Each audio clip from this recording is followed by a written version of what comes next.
Bonjour, je m'appelle Claude Rad, je suis membre du CPA Canada.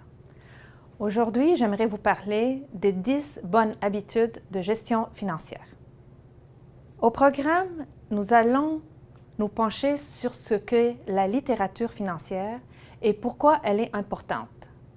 Pour ce faire, nous allons nous inspirer des travaux du groupe de travail canadien sur la littérature financière et de certaines recherches faites par CPA Canada. Nous allons regarder les habitudes actuelles, les 10 saines habitudes de gestion financière, les outils, les ressources et on termine avec la période questions et réponses. Si vous avez déjà connu des problèmes financiers en raison de mauvaises habitudes ou parce que vous n'êtes pas capable de gérer vos finances, vous savez comment ces problèmes peuvent avoir une incidence négative sur votre vie et sur vos relations avec vos proches. Aujourd'hui, nous allons vous aider à évaluer votre situation présente et votre efficacité dans la gestion de vos finances. Je vais vous distribuer un petit questionnaire qui s'intitule « Auto-évaluation de votre niveau de compétence en matière de finances ». Prenez quelques minutes pour répondre aux questions et nous allons discuter des résultats par après. À ce moment, vous allez donner quelques minutes à votre audience pour qu'il complète le formulaire Auto-évaluation du niveau de compétence en matière de finances. Le but de cet exercice est de connaître votre audience et de faire de façon que cette présentation est interactive. La première bonne habitude, c'est de déterminer votre situation financière. Regardez votre valeur nette et votre flux de trésorerie. Il est très difficile de planifier quoi que ce soit quand on ne sait pas d'où on part. Votre valeur nette devrait être positive et croissante. Les actifs devraient se multiplier et les dettes diminuer. Le montant des rentrées de fonds mensuelles est en général un montant fixe et il faut en prendre soin. Gérer son argent, c'est savoir faire des choix.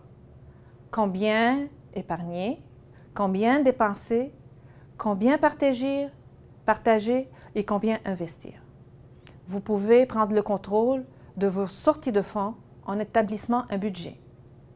Ces mesures peuvent vous donner le sentiment d'exercer un contrôle et vous procurer, du moins nous l'espérons, la tranquillité d'esprit.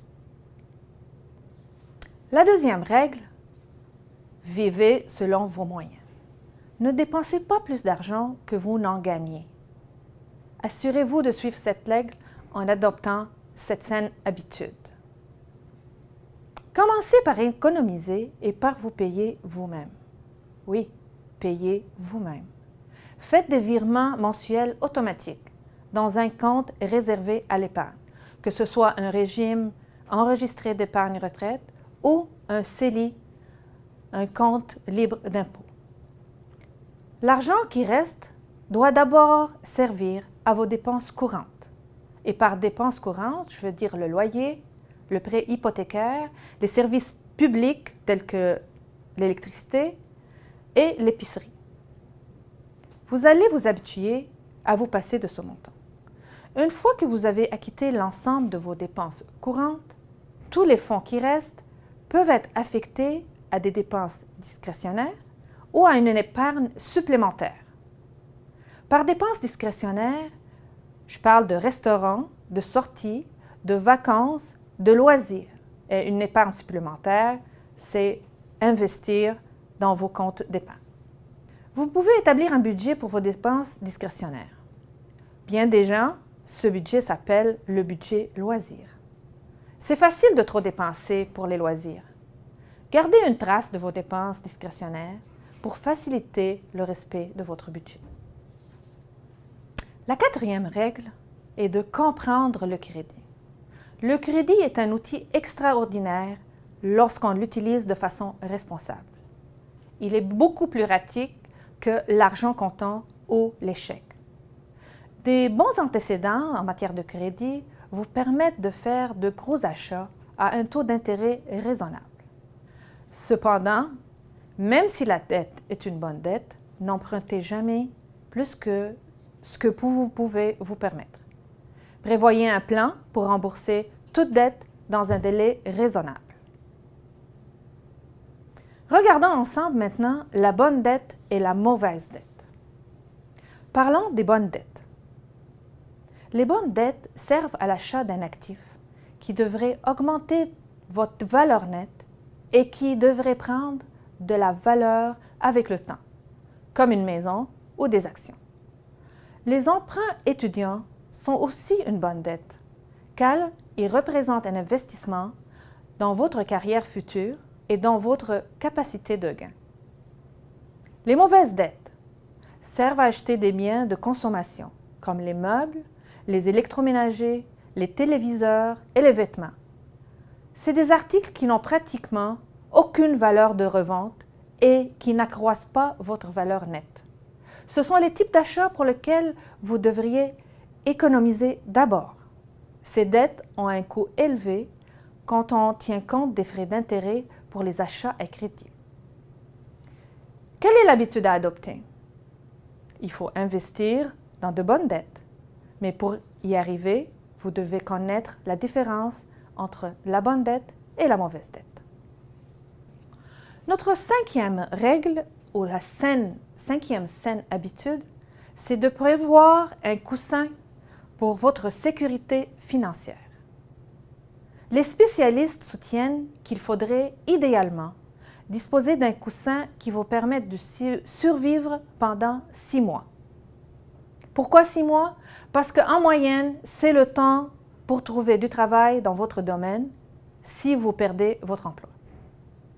Un bon filet de sécurité devrait aussi comprendre des assurances adéquates, notamment une assurance invalidité, une assurance vie, une assurance automobile, assurance d'habitation et une assurance contre les maladies graves.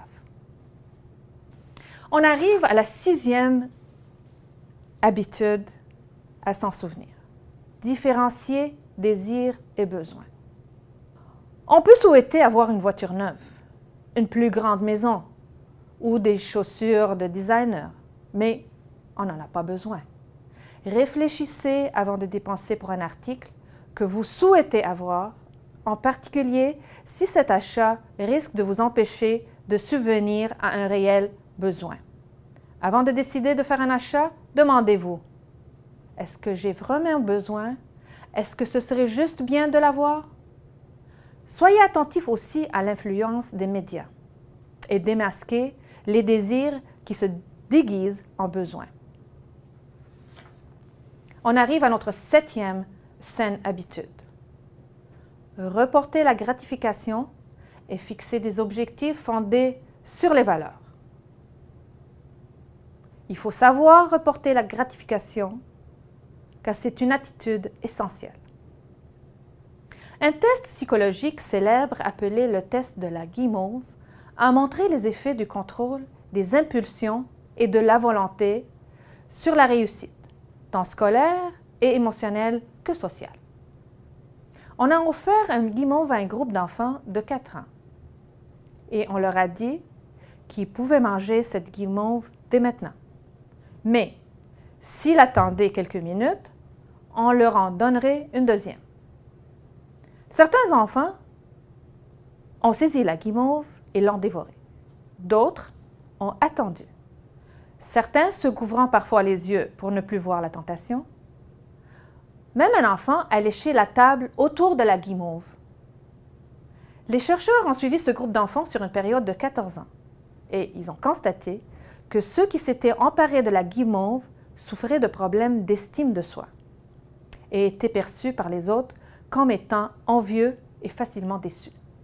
Ceux qui avaient attendu s'en tiraient mieux et avaient plus de compétences sociales.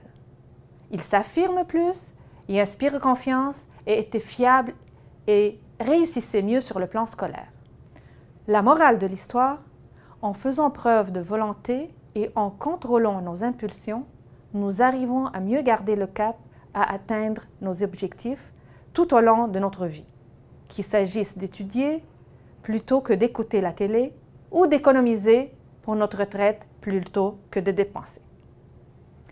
Nous sommes beaucoup plus susceptibles d'atteindre nos objectifs lorsque nous les avons fixés conformément à nos valeurs. Posez-vous les questions suivantes. Qu'est-ce qui est important pour moi? Quels sont mes objectifs et comment faire pour les atteindre plus rapidement? Fixez vos objectifs. Premièrement, les gens qui notent leurs objectifs par écrit se sentent plus engagés et sont plus susceptibles de les atteindre. Lorsque vos objectifs sont écrits, vous pouvez les revoir avec quelqu'un d'autre et surveiller vos progrès. Le fait d'atteindre certains de vos objectifs peut vous inspirer à poursuivre le processus de planification financière. Deuxièmement, l'un des facteurs les plus essentiels à l'atteinte de vos objectifs est la motivation. Partez de vos valeurs pour vous fixer des objectifs qui soient significatifs et motivants. Les valeurs correspondent à ce qui vous tient le plus à cœur dans la vie et ce pourquoi vous êtes prêt à prendre position. Regardez les gens autour de vous, tous les jours. Vous pouvez voir ce qui a de la valeur aux yeux des gens, à leur façon de s'habiller, de dépenser ou d'interagir avec les autres. Les valeurs sont intangibles, mais elles ne sont pas invisibles pour les autres. À ce moment, vous pouvez faire un petit exercice avec votre audience. Un questionnaire sur la confirmation des valeurs. Ça les aidera à découvrir quelles sont leurs valeurs. La combinaison de solides valeurs et de bonnes compétences en gestion de l'argent crée des assises solides pour la prise de décision éclairée en matière de finances et dans la vie en général. Demandez à votre audience, est-ce que les résultats les surprennent? Et demandez-leur de vous faire part de certaines valeurs, surtout celles qui ont de l'importance pour eux, et expliquez comment elles influent sur leur manière de dépenser.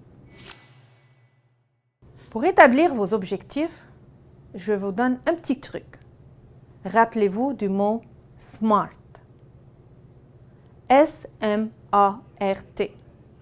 S pour spécifique, M pour mesurable, A atteignable, R réaliste et T temporel.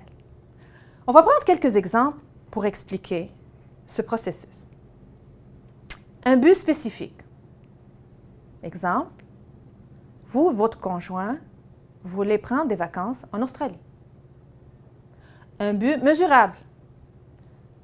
Ça demande 5 000 $ pour le vol, l'hébergement et les repas. Un but atteignable. Nous allons visiter l'Australie pendant la saison morte et nous allons choisir un hôtel abordable. Un but réaliste. Il faut économiser 400 $ par mois pendant une année. La connaissance de vos limites et de votre capacité financière vont vous permettre de déterminer si votre but est réaliste. Enfin, un but temporel serait « Je veux aller en Australie en mai prochain, ce qui me donne plus d'1 an pour économiser. » Alors, en fixant le moment où vous voulez faire ce voyage, vous êtes mieux en mesure d'évaluer si vous serez capable d'atteindre votre but. En mettant tous ces éléments ensemble, on obtient l'objectif SMART, S-M-A-R-T. Je vais également vous remettre un tableau de définition des objectifs pour vous aider à inscrire sur papier des objectifs SMART, qui soient spécifiques, mesurables, atteignables, réalistes et temporels. La 8e habitude, notez vos dépenses. Vous pourrez mieux comprendre où va votre argent et où se situent les occasions de réduire vos dépenses et d'économiser. C'est une excellente façon d'avoir l'heure juste. Vous pourriez être surpris de voir combien vos habitudes réelles de dépenses ressemblent peu à l'idée que vous vous en faites. Le fait de tout écrire est un incitatif puissant à faire de meilleurs choix de dépenses. Notez vos dépenses dans un journal, une feuille de calcul, un logiciel ou une application par téléphone intelligent. S'il vous semble fastidieux de faire le suivi de toutes vos dépenses, concentrez-vous sur les secteurs problématiques. On entend par point faible ces petites gâteries qui ne semblent pas coûter cher, mais qui finissent par s'additionner avec le temps. Essayez de découvrir quel est votre point faible et tentez de l'atténuer ou de l'éliminer afin de disposer de fonds pour atteindre d'autres objectifs et d'épargne. Comparez vos dépenses réelles à votre budget et resserrez-les au besoin. Notre avant-dernière saine habitude, c'est de créer un réseau argent. Parler d'argent est difficile. En fait, il s'agit de l'un des sujets les plus difficiles à aborder, mais comme pour d'autres objectifs, avoir du soutien est essentiel pour réussir. Votre entourage peut vous aider à demeurer sur la bonne voie et être une source de motivation. Essayez de vous confier aux autres et de les écouter. Apportez-leur votre soutien et donnez le bon exemple en matière de gestion financière. Notre dernière bonne habitude, c'est de maîtriser le sujet un pas à la fois. La gestion financière est difficile et complexe. C'est pourquoi chacun de nous préfère éviter la question. Bon nombre de gens ne regardent pas le relevé de carte de crédit ou de leur portefeuille de retraite. Ils ne sont pas au courant de leurs dettes et ne parlent pas d'argent avec leurs enfants. Y aller petit à petit rend la tâche moins décourageante. Regardez vos dettes et pensez à la manière dont vous pourriez les rembourser. Pensez ensuite à vos besoins d'épargne pour les études de vos enfants, tel qu'un régime enregistré d'épargne-études, ou pour vos propres placements. Forcez-vous de commencer par certains gestes concrets, peu importe où vous en êtes dans votre apprentissage. La clé du succès est de séparer en 2 petites tâches ce que vous devez apprendre, puis de progresser à votre rythme. Prenons par exemple les placements. Pour beaucoup de Canadiens, c'est un sujet effrayant. Alors, vous avez 2 choix. Confier la gestion de votre portefeuille à un professionnel ou choisir de le faire vous-même. Peu importe votre choix, vous devez participer aux décisions. Ça ne veut pas dire que vous devez tout savoir, mais si nous prenons l'exemple de placement, commencez par apprendre quelques termes clés, puis posez des questions sur le risque ou la composition de votre portefeuille. Prenez votre temps. Assurez-vous d'apprendre. Prendre le contrôle est facile, mais n'essayez pas de gravir la montagne d'un seul coup. Grimpez tranquillement et vous arriverez au sommet. CPA Canada met à votre disposition quelques outils pour réussir. Calculatrice budgétaire. Cet outil vous permet de calculer toutes vos entrées de fonds et toutes vos sorties de fonds et comprend une liste très détaillée des dépenses. Il vous aidera à voir où vous en êtes sur le plan financier. Tableau de définition d'objectifs. Cet outil vous aide à fixer des objectifs spécifiques, mesurables, pragmatiques, réalistes et temporels. L'auto-évaluation du niveau de compétence en matière de finances. Cet outil vous aidera à déterminer vos points forts et vos faiblesses en matière de finances. Confirmation de nos valeurs. Cet outil vous aidera à déterminer ce qui vous tient le plus à cœur dans la vie. Il existe de nombreuses ressources utiles pour vous aider d'avoir de bonnes habitudes de gestion financière. CPA Canada vous recommande quelques-uns que vous pouvez consulter et si vous avez des questions, il y a toujours moyen de nous en faire part ou de parler à des professionnels. On a fini notre présentation pour aujourd'hui. Maintenant, c'est le temps de poser les questions. Et vu qu'on a encore un peu de temps, je suis ouverte à vous écouter. C'était vraiment un plaisir de vous rencontrer ce soir. J'espère que j'ai couvert les points les plus importants pour avoir une bonne et saine habitude. Si vous avez des commentaires, s'il vous plaît, ayez la gentillesse de nous en faire part. Merci encore une fois pour votre présence.